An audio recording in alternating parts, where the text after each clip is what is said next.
일본의 정치인과 언론이 한국의 중국발 위기 대응 방식에 대해 비판적인 가운데 일본의 한 노벨 수상자가 한국에 머리를 숙여서라도 정보를 얻자고 말해 비상한 관심을 모으고 있습니다. 유도 만능줄기 세포를 개발해 2012년 노벨 생리의학상을 받은 야마나카 시냐 교토대 교수는 지난 10일 엑스제팬 멤버 요시키의 유튜브 방송에 출연해 중국발 위기에 관련한 대담을 가졌습니다. 야마나카 교수는 처음 보는 것이기 때문에 아직 모르는 점이 매우 많다며 지나치게 두려워한다고 할 정도로 대처하는 게 맞다고 생각한다며 이번 위기에 대해 강조했습니다. 그러면서 아무것도 하지 않는 것이 지금 가장 해서는 안 될 일이며 행동하는 것이 중요하다며 아베 총리는 지금 매우 힘든 결단을 해야 할 때라고도 말했습니다. 야마나카 교수가 가장 강조한 것은 정보 공유입니다. 그는 한국이 중국발 위기 관련 데이터를 차곡차곡 모아가고 있다.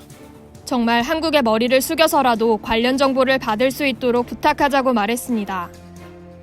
일본 후생 노동성 집계를 보면 일본에서 22일 낮 12시 현재까지 진단검사를 받은 사람은 22,228명입니다.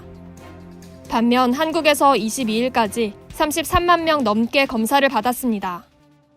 야마나카 교수는 이번 싸움은 단거리 달리기가 아니라 1년은 계속될지도 모르는 긴 마라톤이라며 아직 폭발적으로 퍼지는 일은 일어나지 않은 것 같지만 지치거나 방심해서 그만둬버리면 일시에 퍼져 의료 붕괴나 사회 혼란이 일어날 우려가 있다고 경고하기도 했습니다. 실제로 일본도 조만간 폭발적인 확산이 일어나는 것이 아니냐는 우려가 나오고 있습니다. 일본의 특징은 매일 발생하는 확진자 숫자의 편차가 너무 크다는 것입니다. 실제로 일본에서 하루 동안 발생 환자는 87명, 17명, 60명, 10명 등 종잡을 수 없는 패턴을 보이고 있습니다. 명확한 추세가 없다는 점을 놓고 일본이 통제를 잘하고 있냐는 의문이 제기됩니다.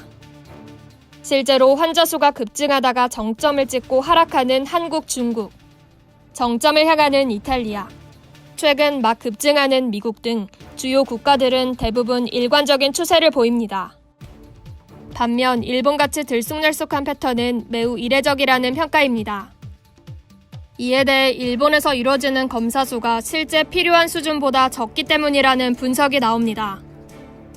한국의 경우 33만 1,780건의 검사가 이루어져 국민의 0.641%가 검사를 받았는데 이는 일본보다 40배 많은 수치입니다.